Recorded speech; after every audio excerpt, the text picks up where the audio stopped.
오늘 우리에게 주시는 하나님의 말씀은 히브리서 8장 1절에서 13절까지 말씀입니다. 한 절씩 교독하시고 마지막 절은 합독하시겠습니다. 지금 우리가 하는 말의 요점은 이러한 대제사장이 우리에게 있다는 것이라. 그는 하늘에서 지극히 크신 이의 보좌 우편에 앉으셨으니 성소와 참 장막에서 섬기는 이시라.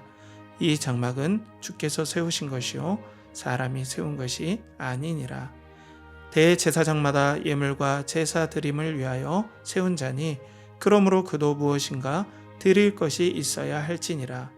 예수께서 만일 땅에 계셨더라면 제사장이 되지 아니하셨을 것이니 이는 율법을 따라 예물을 드리는 제사장이 있음이라. 그들이 섬기는 것은 하늘에 있는 것의 모형과 그림자라.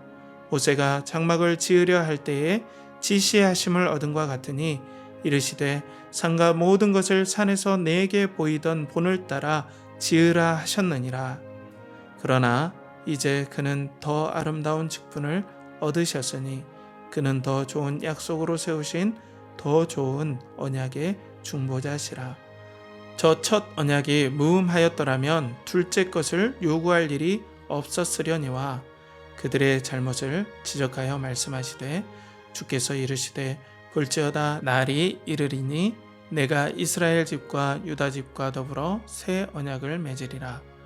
또 주께서 이르시기를 이 언약은 내가 그들의 열조의 손을 잡고 애굽 땅에서 인도하여 내놓은 날에 그들과 맺은 언약과 같지 아니하도다. 그들은 내 언약 안에 머물러 있지 아니하므로 내가 그들을 돌보지 아니하였노라. 또 주께서 이르시되 그날 후에 내가 이스라엘 집과 맺을 언약은 이것이니 내 법을 그들의 생각에 두고 그들의 마음에 이것을 기록하리라. 나는 그들에게 하나님이 되고 그들은 내게 백성이 되리라.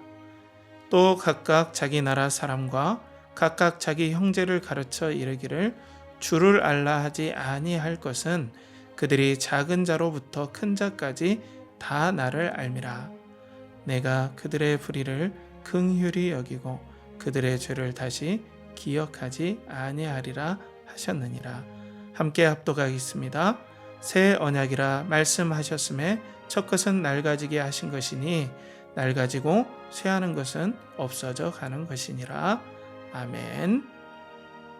이 시간 예배의 핵심 그리스도라는 제목으로 하나님 말씀 선포하실 때에 많은 은혜 받으시기 바랍니다. 그리스도를 동경하고 그리스도를 연결하라. 연결하는 교회 성도 여러분, 한 주간 평안하셨습니까? 오늘 말씀은 예배의 핵심 그리스도라는 제목으로 히브리서 8장 1절에서 13절 말씀을 가지고 여러분들과 함께 말씀을 나누겠습니다. 오늘도 세 가지 키워드로 여러분들과 함께 말씀을 진행할 텐데요. 첫 번째로는 신성과 인성, 두 번째로는 실체와 모형, 세 번째로는 새 언약과 옛 언약이라는 이 세 가지 키워드를 가지고 여러분들과 함께 말씀을 나누겠습니다. 여러분들 모델하우스 잘 알고 계시죠? 모델하우스는 아파트 입주 전에 이제 이 아파트가 어떻게 생겼고 내부 구조가 이렇습니다라는 걸 소개해 주기 위해서 임시 방편으로 임시적으로 세우는 가하 건축물을 모델하우스라고 해요. 그래서 그걸 통하여서 이제 우리가 장차 들어갈 아파트를 이제 미리 체험하게 되는 거죠. 그런데 모델하우스가 쓸모없게 되는 기간이 있어요. 그게 언제냐면 우리가 입주 날에 아파트가 다 완성이 되고 입주 날에 이제는 모델하우스에 들어가면 안 되죠. 이제 아파트에 들어가죠. 그러니까 이 모델하우스는 모형이고 아파트가 실체죠. 동일하게 우리도 오늘 말씀에 이제 실체 되신 예수 그리스도가 예배의 핵심 되신 예수 그리스도가 나타났다. 그렇기 때문에 우리는 예배를 정말 제대로 드리고 있는 것이다. 히브리서 성도 여러분, 당신들이 예배를 진짜 잘 드리는 거지 여러분들을 쫓아내고 공동체에서 축출하고 핍박하는 지금 성전에서 예배 드린다는 그 사람들은 모형에다 드리고 있는 것입니다. 그러니까 좀 자부심을 가지고 신앙의 담대함을 가지고 이 고난을 이겨냅시다 라는 이런 내용들이 포함이 되어 있습니다. 여러분들 그걸 기억하시면서 말씀을 들으면은 한층 이해하기가 편할 거라고 생각이 듭니다. 그러면 첫 번째로 신성과 인성인데요. 오늘 보면은 이 온전한 대제사장인데 이 온전한 대제사장이 특하시다. 제2위격 하나님이신데 그분은 신성 하나님이시기도 하시고 인성 사람이시기도 하시다. 이걸 가지고 이제는 이 예배의 핵심 되신 예수 그리스도에 대해서 또 우리가 진짜 예배 드린다는 것에 대해서 말을 합니다. 오늘 1절 말씀에 보면 지금 우리가 하는 말의 요점은 이러한 대제사장이 우리에게 있다는 것이라. 그는 하늘에서 지극히 크신 이의 보좌 우편에 앉으셨으니 라고 얘기를 하고 있습니다. 자, 이 예수 그리스도께서 진정한 대제사장임을 지난주에는 계속해서 우리가 멜기세덱의 반차라는 이런 흐름을 가지고 우리가 나눴었죠. 그런데 이런 대제사장, 영원한 대제사장이 우리에게 있는 것이 요점이다. 진정으로 우리가 예배를 드리는 사람이다 라고 얘기를 하는 거죠. 그러면서 이 대제사장의 독특한 면을 얘기를 해요. 그것이 뭐냐면 오늘 말씀에 대제사장이 우리에게 있는데 지극히 크신 이의 보좌 우편에 앉아 계신 분이 바로 우리 대제사장이시다라는 거죠. 지극히 크신 이라는 것은 성부 하나님을 말씀하시는 거예요. 그런데 보좌 우편에 앉아 있다라는 건 위치상 옆에 앉아 있다는 기보다는 보통 우리 신학자들은 동일한 권세, 신성, 하나님 되심의 동일한 본질이라고 해석을 합니다. 그러니까 동일한 하나님이신 그리스도신데 그분이 진짜 사람이 되셔서 우리의 대제사장이 되신다라는 거죠. 여러분들 너무나 하나님의 그 계획이 탁월한 것은 신성만 가지신 하나님이시라면 대제사장의 직분을 맡을 수가 없습니다. 왜냐하면 하나님께서 제사장은 사람에게 임명하시는 거거든요. 하나님이 임명이 되는 게 아닙니다. 하나님은 그 자체로 지존하시고 누구를 거쳐야 하는 그런 단계를 맡는 분이 아니에요. 그 정도로 영광스러운 분이시잖아요. 근데 이 예수 그리스도는 하나님이세요. 그러면서도 동일하게 진짜 사람, 대제사장을 역임할 수 있고 맡을 수 있는 진짜 사람으로 계시다. 신성과 인성을 가지신 예수님 우리와 함께 계시다는 거죠. 그러니까 이 예수 그리스도께서 하나님 되시니까 대제사장이시도 하는데 영원하신 거죠. 그리고 무소부재하시니까 어디서나 우리 예배를 받아주시고 하나님과 우리 사이를 계속 중보, 연결해 주시는 역할을 영원히 흠없이 완벽하게 신성을 가지고 또 완벽한 인성을 가지고 이렇게 진행을 해 주신다라는 거죠. 이 예수 그리스도가 우리와 함께 하신다라는 거예요. 이 예수 그리스도가 우리와 함께 하신다라는 것이 너무나 감격스럽다는 거죠. 오늘 말씀에 이 대제사장이 우리에게 있다라는 것이 요점이다. 이렇게 감격스러운 것이다라는 거죠. 여러분들 워렌 버핏 아시죠? 이분과 저번에 몇 년 전에 중국의 암호화폐 사업가가 54억의 점심을 경매받은 적이 있어요. 그러니까 워렌 버핏과 점심을 54억에 하는 겁니다. 그 사람에게 뭘 듣겠습니까, 여러분? 그죠? 그 사람에게 뭐 인생의 구원과 어떤 걸 듣겠습니까? 그 사람과 만났던 것 자체가 그 사람에게는 영광이죠. 첫 번째로는. 두 번째로는 그 사람과 만남을 통해서 자신의 엄청난 만족을 누릴 수 있다는 거죠.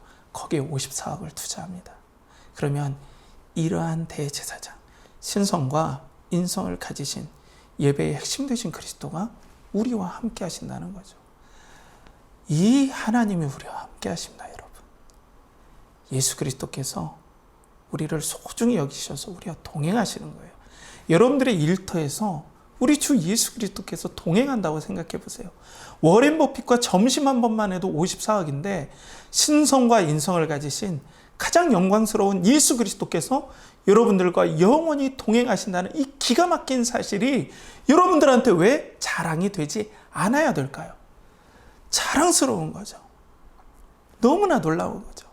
사람들은 사람에 기대어서, 돈에 기대어서, 썩어질 것에 기대어서 살지만 우리는 영원하신 하나님, 이 하나님을 의지하며 산다는 거죠. 그래서 시편 기자는 다음처럼 하나님과 함께 하시고 의지하는 감동을 다음처럼 말씀하는데요.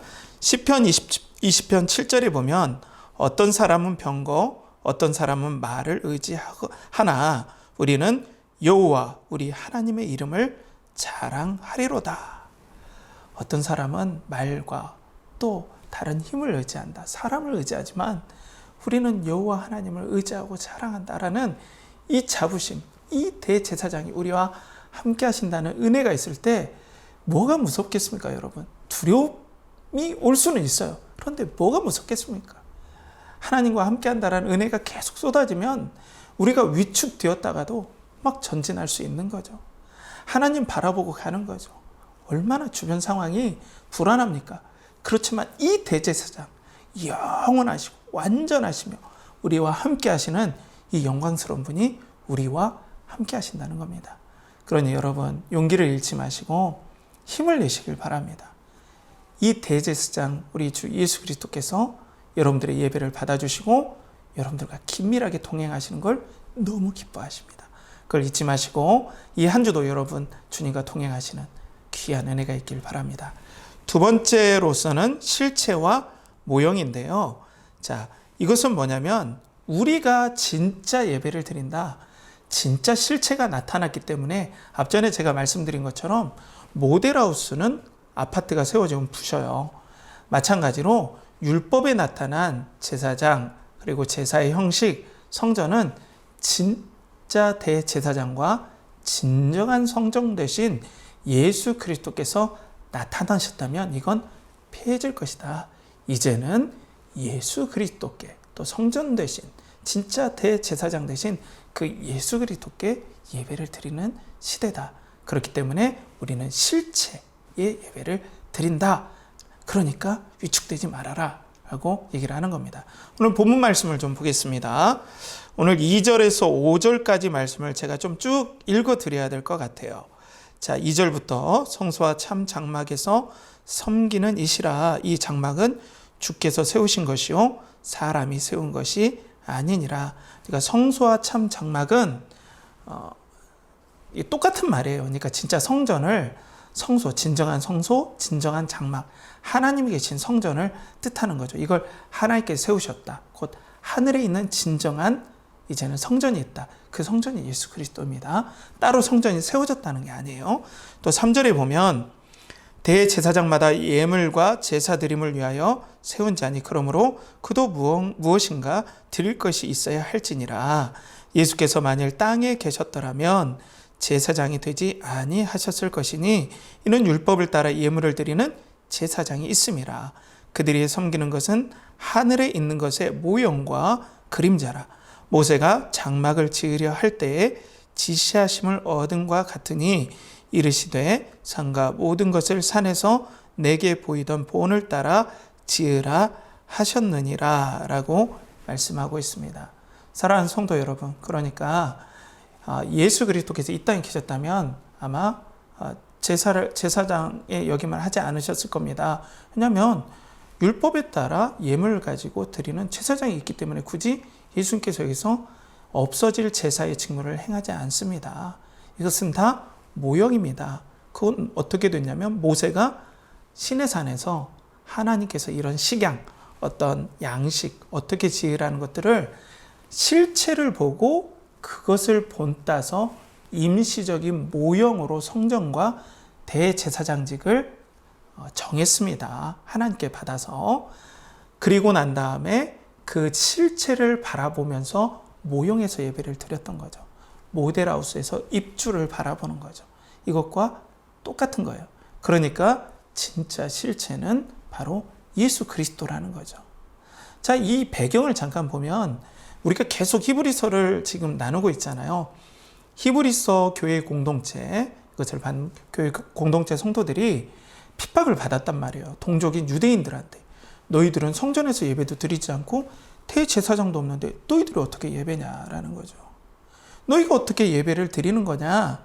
우리가 예배를 진짜 드리는 거다라고 했지만 오늘 말씀을 통하여서 오늘 히브리서 기자는 아닙니다. 여러분들이 눈에 보이고 또 성전이라고 하고 대제사장의 그 모든 예식의 절차들은 실체를 보고 모형으로서 잠깐 이 땅에서 임시적으로 정한 제도입니다. 그런데 진짜 실체 되신, 진짜 실체 되신 예수 그리스도가 나타났습니다. 그 예수 그리스도를 믿는 자들에게 성령이 임하시고 성령께서 그 예수 그리스도의 영광을 조명하시고 예수 그리스도를 의지해서 하나님께 나아가는 진정한 예배를, 실체 예배를 드리는 분들은 바로 이 편지를 받는 여러분들입니다. 그러니 위축되지 마십시오라고 얘기를 하고 있어요. 계속해서 히브리서 기자는 위로하고 격려하고 경고하고 또 위로합니다. 여러분들 동일하죠. 이 포스트 코로나, 이 또 코로나의 시대, 저는 예배의 본질을 하나님께서 예리하게 날 것처럼 드러내시는 기간이라고 생각을 합니다. 여러분들 그런 면에서 우리가 한 번 더 생각을 해본다면 클라우드라고 알잖아요. 클라우드.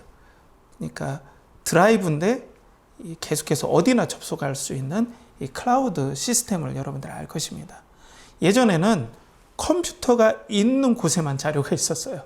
내가 컴퓨터 있는 곳에 가야 거기에서 자료를 다운받고 작업을 할 수 있었는데 이제는 자료가 어때요? 서버에 있기 때문에 전파를 통하여서 전파가 닿는 곳, 인터넷이 닿는 곳이면 어디서나 자료를 접속하고 일을 할 수 있는 거예요. 그러니까 공간의 개념이 완전 달라졌죠. 옛날에는 장소에 제한적이었다면 이제는 장소의 제한을 탈피해버린 것이 바로 클라우딩 시스템이죠. 동일하게 옛날에 모형이었을 때는 장소에 제한을 받았어요. 제사를 드리려면 성전에서 드려야 되고 또 성전에서 하나님의 임재를 느끼고 또 하나님께 예배를 드릴 수 있는 거죠. 그런데 실체가 나타났습니다. 예수 그리스도가 영원하신 신성과 인성을 가지신 대제사장으로 항상 하나님 우편에 계시고 성전 되셔서 이제는 성령을 의지하는 어떤 곳에든지 진심으로 하나님을 바랄 때 그곳이 진짜 예배의 처소가 된다는 겁니다. 혁신적인 거죠. 그런데 유대인들은 장소에 묶여버렸어요. 아니다. 성전에서 제사를 드려야 된다. 그런데 오늘 본문은 그건 모형이다. 진짜 예수 그리스도를 참 하나님이요, 참 대제사장으로 의지하고 성령을 의지하며 드리는 예배가 진정한 예배다. 실체의 예배다라고 격려하고 있는 것입니다. 사랑하는 성도 여러분, 이것은 다른 말로 어떤 겁니까? 예전에는 제사를 드리러 성전에 갔을 때 독특한 하나님의 임재를 누렸다면 이제는 어디서나 임마누엘 하시고 동행하시는, 우리와 함께 하시는 하나님을 경험하게 된 혁신적이고 또 놀라운 실체가 우리 가운데 예배의 삶으로 다가왔다는 겁니다. 우리도 네트워크로 지금 예배를 드리고 있습니다. 저는 앞으로 어떻게 이 상황이 급변할지는 잘 모르겠습니다. 하지만 코로나는 우리에게 실체, 예배의 실체가 어떤 것인지 날 것처럼 드러냈습니다.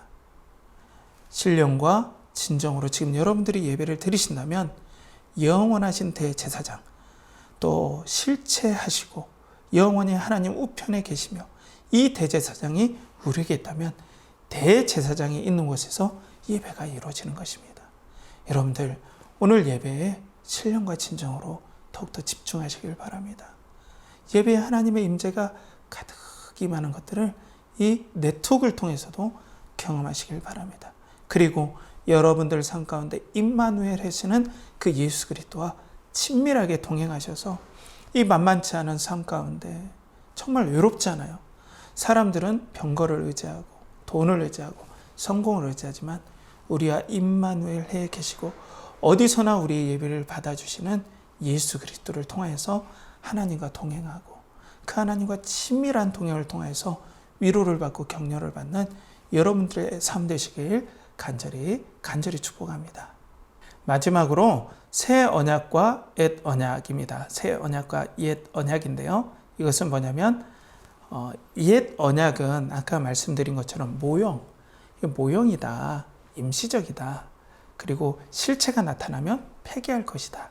이런 제사의 형식들, 그리고 예루살렘에 있던 성전이 옛 언약을 바탕으로 만들어진 건물과 예배의 형식입니다. 그런데 새 언약은 뭐냐면 실체 되신, 예배의 핵심 되신 그리스도께서 오셨기 때문에 영원한 예배의 규례, 영원한 대제사장, 이렇게 우리에게 약속으로 주어졌고, 또 두 가지, 이 예배를 드리면서 우리에게 두 가지 언약이 주어집니다. 그래서 새 언약과 옛 언약을 오늘 얘기를 하는 거죠. 먼저 본문에 보면 6절에 한번 볼까요? 6절에서 9절까지 쭉 제가 읽어드리겠습니다. 그러나 이제 그는 더 아름다운 직분을 얻으셨으니 그는 더 좋은 약속으로 세우신 더 좋은 언약의 중보자시라 라고 하고 있죠. 예수님께서 새 언약의 중보자시다, 진정한 대제사장이다 라고 얘기를 하는 거예요. 7절에 보면 저 첫 언약이 무음하였더라면 둘째 것을 요구할 일이 없었으려니와, 8절 그들의 잘못을 지적하여 말씀하시되 주께서 이르시되 볼지어다 날이 이르리니 내가 이스라엘 집과 유다 집과 더불어 새 언약을 맺으리라. 9절에 또 주께서 이르시되 이 언약은 내가 그들의 열주의 손을 잡고 애굽 땅에서 인도하여 내던 날에 그들과 맺은 언약과 같이 아니하도다. 그들은 내 언약 안에 머물러 있지 아니하므로 내가 그들을 돌보지 아니하였노라 라고 말씀하고 있습니다. 그런데 옛 언약이 무음하였더라면 이라고 아까 7절에 나와 있죠. 그러니까 옛 언약이 무음하다라면 마치 하나님 말씀이 오류가 있다라고 여겨질 수 있어요. 그런데 이 말씀의 흐름상 하나님의 말씀, 율법에 어떤 흠이 있다라는 얘기라기보다는 그 율법이 임시적으로 이 땅에서 진행되는 모형적인 제사와 대제사장을 가리키고 있기 때문에 그 임시적인 것들이 임시적인 상태에 있기 때문에 흠이 있는, 마치 영원하지 못한 그것을 이 율법이 보여주고 있습니다 라고 하는 거죠. 그러니까 율법이 보여주는 대상의 흠을 얘기하는 거예요. 율법 자체가 문제가 있다라는 얘기는 아닙니다. 어떤 실체가 나타날 때까지의 그런 기한성을 얘기를 하는 거죠. 그러니까 오늘 진정한 실체 대신 예수 그리스도께서 새 언약 가운데 우리에게 오셨습니다라고 얘기를 하는 거예요. 그런데 언약 두 가지를 하나님께서 하시죠. 이 예수 그리스도와 그 예배를 드리는 자들에게 언약을 하나님께서 하셨어요.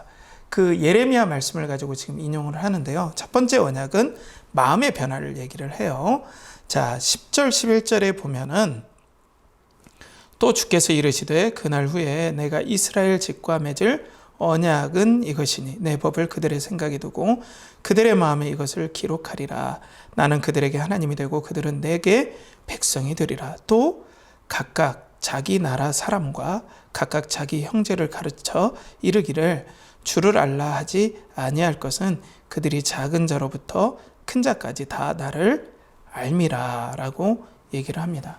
자, 그러니까 사랑하는 우리 성도 여러분, 이 말씀은 뭐냐면 우리 마음에 성령으로 말미암아 예수 그리스도를 통해서 이제는 우리 마음에 이전에는 중생하지 못하고 영원히 다시 태어나지 못했고 이제는 예수 그리스도로 말미암아 영원히 태어나는 새로운 경험을 하게 되면서 이 영원히 구원받고 영혼의 새 생명이 있는 자들이 예배 드릴 때 그들의 마음의 신비에 하나님의 말씀이 새겨진다는 것이죠. 이걸 약속하신 거예요. 그러니까 우리의 영혼의 변화, 우리 마음의 혁신적인 변화, 그리고 우리 마음에 이제는 임마누엘 하시는 진정한 하나님의 역사가 임할 것이다. 옛날에는 율법을 보면서 하나님의 중생을 경험하지 못했던 사람들이 제한적으로 희미하게, 아주 희미하게 예수님이 오실 것들을 간당간당 보면서 그걸 간절히 붙잡고 갖고 또 그것도 나중에는 폐기될 것이었고 그것을 붙잡는 사람들도 불안하였는데 이제 대제사장 예수 그리스도께서 오시면 성령께서 성도들에게 임하여서 생명을 살리는 역사, 마음을 변화시키는 역사가 일어난다고 약속하셨다. 이것이 지금 새 언약으로 여러분들이 지금 예배드리는 히브리서 성도들이 예배드리는 그 예배 가운데 약속하신 것입니다. 그러니까 여러분들은 차원이 다른 예배를 유대인들과 다르게 예배드리고 있습니다 라고 격려하는 거예요. 두 번째로는 영원한 속죄가 일어난다는 거죠. 구원, 용서가 일어난다는 거죠. 12절에 보면 내가 그들의 불의를 긍휼히 여기고 그들의 죄를 다시 기억하지 아니하리라 하셨느니라. 13절 새 언약이라 말씀하셨음에 첫 것은 낡아지게 하신 것이니 낡아지고 쇠하는 것은 없어져 가는 것이니라 라고 말씀하고 있죠. 그들의 불의를 긍휼히 여기고 또 죄를 다시 기억하지 않는다. 완전한 용서, 완전한 속죄가 일어난다. 이것이 두 번째 언약입니다. 옛날에는 피의 제사를 드리면서 이렇게 완전한 속죄가 일어날 날을 고대합니다, 주님 하면서 제한적이고 모형적인 예루살렘의 성전의 제사를 의지하면서 이 완전한 속죄의 때를 기다렸다면 이제는 실체 되시고 또 본질 되시고 진짜 대제사장 되셔서 완전한 구속을 이룬 완전한 용서의 통로를 열어주신 그리스도로 말미암아 우리는 제한적인 이전의 성전 예배를 통해서 완전한 속죄를 바라면서 드렸던 그 예배가 아니라 이제는 실체 되신 영원하신 속죄를 이루신 예수 그리스도로 말미암아 영원한 용서를 누리면서 우리는 예배를 드릴 수 있게끔 하는 완전한 속죄 언약이 있게 되는 거죠. 이 두 가지인 거예요. 영혼의 변화 그리고 구원. 이 두 가지가 있다라는 거죠. 자, 그러니까 어떤 겁니까? 이제는 우리가 마음의 변화를 은혜로 경험해야 돼요. 언약대로. 그러면 우리도 지금 부족함을 느끼잖아요. 삶 가운데 성화되지 아니하는 그리고 변화되지 않는 우리의 연약함을 보이는데 성경은 완전 마음이 확 바뀌는 것처럼 약속을 하고 있단 말이에요. 그런데 이것은 뭐냐면 완전히 예수 그리스도를 닮을 수 있는 가능성을 열어놨다는 거예요. 예전에는 그런 것들을 꿈도 못 꾸는데 완전히 예수 그리스도를 누리고 또 마음이 변화되는 가능성이 열렸습니다라는 거죠. 예전에는 제가 이전에 초반에도 설교를 했었는데요. 1톤이라는 바위를 들 수가 없었어요. 그런데 놀랍게도 기중기라는 게 생겼어요. 그죠? 1톤이라는 바위를 들 수 있는 가능성이 열렸습니다. 그런데 이 조작법을 모르면 들 수 있습니까? 없습니까? 가능성은 열렸지만 조작법을 모르고 익숙하지 않으면 가능성이 열려도 체험을 할 수가 없는 거예요. 마찬가지로 우리에게 마음의 완전한 변화, 물론 성화의 과정을 거쳐야 되지만 상당한 예수 그리스도를 닮아가는 그 은혜를 경험할 수 있는 변화의 가능성이 열렸어요. 그러면 이제 우리가 어떻게 이걸 계속해서 변화를 체험해 갈까요? 성경의 고린도 후서에는 이렇게 말씀합니다. 고린도 후서 3장 18절에는 우리가 다 수건을 벗은 얼굴로 거울을 보는 것 같이 주의 영광을 보매 그와 같은 형상으로 변화하여 영광에서 영광이 이르니 곧 주의 영으로 음이니라 라고 얘기를 하고 있어요. 그러니까 마음이 완전히 변화되는 은혜 가능성이 열렸는데 그 과정은 어떻게 하냐면 주의 영광을 보면서죠. 우리 교회의 구호가 뭡니까? 핵심 가치가 무엇이죠? 그리스도를 동경하고 그리스도를 연결하다죠. 그리스도의 영광을 동경하면서 계속 바라볼 때 그분의 인격, 그분의 인성과 신성, 그분의 제사장 되심, 그분의 선지자 되심, 왕 되심, 또 그분의 사역, 그분의 순종하심 이런 것들을 계속해서 성령을 의지하면서 바라볼 때 성령께서 그 영광을 믿음의 눈으로 바라보면서 우리도 그리스도를 닮아가며 마음이 그리스도의 마음으로 계속 변화시켜 나가는 오늘 새 마음을 주시는 은혜를 경험할 수 있다는 거죠. 우리 한번 이 마음을 정말 이 땅에 살면서 풍성하게 같이 경험해봐요. 마음이 되면 됩니다, 여러분. 마음의 문제입니다. 외부의 환경도 이 외부의 환경이 영향을 주기 때문에 어떤 안정된 외부의 환경을 우리가 붙잡으려고 하는 거잖아요. 여러분들 마음이면 됩니다. 이 마음에 성령께서 그리스도의 영광을 조명해 주시고 우리가 그 영광에 완전히 사로잡힌다면 여러분들 할 수 있습니다. 어려운 이 땅 그리고 어려운 환경들 이 땅의 광야 같은 철로 역정의 이 길을 우리는 뚫고 갈 수 있는 거예요. 마음입니다, 여러분. 두 번째로는 이 속죄를 경험하는 건데요. 이 속죄를 저는 다른 말로 그리스도의 사랑이라고, 하나님의 사랑이라고 조금 바꿔서 얘기를 하고 싶어요. 하나님의 사랑. 사랑과 용서는 동전의 앞뒷면과 같습니다. 여러분들 이 사랑을 이 땅에 살면서 완전한 속죄로 말미암아 충만하게 누리기를 축복합니다. 이 사랑이 우리에게 어떤 역할을 합니까? 두려움을 쫓아내고 평안을 가져다 줍니다. 사탄은 그리고 세상은 우리에게 불안과 두려움을 줘요. 그런데 하나님의 사랑이 나에게 충만하게 이렇게 용서하시고 이렇게 소중히 여겨주시는 하나님의 사랑이 나랑 함께 하신다라는 그 사랑으로 충만해서 속죄의 은혜, 새 언약의 은혜를 충만하게 누린다면 두려움이 떨쳐져 나갑니다. 두려움의 문제 아닙니까? 사실 우리의 살면서. 왜 두렵습니까? 우리에게 어떤 위급한 문제, 우리가 감당하지 못할 문제가 생길 것 같으니까 그렇죠. 그런데 우리를 이렇게 사랑하시는 천하 만물을 다스리시는 아버지 하나님께서 이렇게 용서하시고 우리를 사랑하시기 때문에 우리는 담대함을 가지고 살 수 있는 거죠. 그래서 요한일서에는 이렇게 나와요. 요한일서 4장 18절에는 사랑 안에 두려움이 없고 온전한 사랑이 두려움을 내쫓나니 두려움에는 형벌이 있음이라. 두려워하는 자는 사랑 안에서 온전히 이루지 못하였느니라 라고 얘기를 합니다.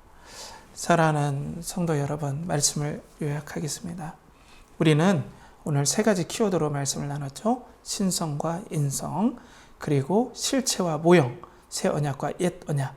이것을 보면서 예배의 핵심은 그리스도다. 그리고 이 예배의 핵심 되신 그리스도로 말미암아 우리는 하나님을 만나는 영광스러운 은혜를 체험하게 되었다. 워렌 버핏의 54억 투자하는 그런 가치보다 영원한 존귀하신 하나님이 우리와 임마누엘 계시기 때문에 우리는 이 어려운 상황을 뚫고 나갈 수 있다라는 거죠. 그리고 이제는 실체 되신 예수님께서 하늘의 성전 되시고 또 하늘의 대제사장 되시기 때문에 영과 진리로 우리는 어느 곳에나 예배드릴 수 있다. 그렇기 때문에 우리는 직장에서도 가정에서도 하나님과 임마누엘 동행할 수 있고 하나님을 힘입을 수 있다. 그리고 오늘 새 언약과 옛 언약을 통하여서 이제 그 약속된 마음을 새롭게 하시고 완전히 새롭게 하시는 은혜 때문에 그 은혜의 과정인 예수 그리스도의 영광을 바라보며 우리는 정말로 이 땅에서 그리스도로 충만하여서 감격하며 마음의 변화를 경험하며 사는 축복을 누릴 수 있게 되었고 또 완전한 속죄로 말미암아 하나님의 사랑을 누리며 세상을 뚫고 갈 수 있는 은혜를 얻었다는 거죠. 여러분, 돈이 평안을 주겠습니까? 아닙니다. 절대로 평안 못 줍니다. 하나님만이 평안의 근원이십니다. 그 하나님을 만나 뵙게 하시는 통로는 예배의 핵심 되신 그리스도밖에 없습니다. 그래서 우리가 그리스도를 동경하고 그리스도를 연결해야 되는 이유가 여기에 있다는 거죠. 이번 한 주간도 이 예배의 핵심 되신 그리스도로 말미암아 어디든지 성령을 의지하고 예배드리는 여러분들의 예배가 되기를 간절히 축복합니다. 우리 함께 기도하겠습니다. 하나님 아버지, 오늘도 예배의 핵심 되신 그리스도를 함께 나누게 하심을 감사합니다. 우리 성도님들 이 만만치 않고 두려운 세상에, 광야 같은 세상에 불기둥과 구린기둥으로, 그리고 하늘의 성전 되시고 하늘의 대제사장 되신 예수 그리스도께서 어디서나 동행해 주시고 어디서나 손잡아 주시고 어디서나 안아 주시고 사랑해 주시는 그 충만함으로 예수 그리스도의 영광을 보는 그 기쁨으로 이 광야 같은 삶을 이겨내게 하여 주시옵소서. 하나님, 은혜를 내려주셔서 진정한 예배의 기쁨을 맛보게 하여 주시고 한 주간도 7분 큐티 그리고 또 제자의 나눔, 이 은혜들을 통하여서 은혜를 공급받고 힘을 얻는 우리 연결하는 교회 성도들 되게 하여 주시옵소서. 11조와 감사 또 주일 예물로 하나님 앞에 감사의 마음을 드린 주의 백성들을 잊지 말아 주시고 그들의 영혼과 삶과 또 일터에서 하나님의 은혜와 평강을 누리는 복된 통로가 되게 하시고 그리고 그들이 기도하는 가정의 모든 기도 제목과 또 현재 고난을 뚫고 가는 모든 일과 또 육체의 연약함을 뚫고 가는 모든 일에 은혜와 평강으로 함께하여 주시옵소서. 이를 간절히 주님께 의탁하옵고 이제는 우리 구주 예수 그리스도의 은혜와 하나님의 극진하신 사랑과 성령의 내주 교통하심이 예배의 핵심 되신 그리스도를 붙잡고 정말 신성과 인성을 가신 대제사장을 바라보며 실체 되신 예수 그리스도를 붙잡고 새 언약을 누리며 이 땅을 믿음으로 승리하고자 하는 우리 연결하는 교회 모든 성도들의 영혼과 또 일터와 또 삶과 가정과 또 모든 인간관계와 그리고 육체의 건강 위에 이제로부터 영원토록 함께 하시기를 간절히 축원하옵나이다. 아멘.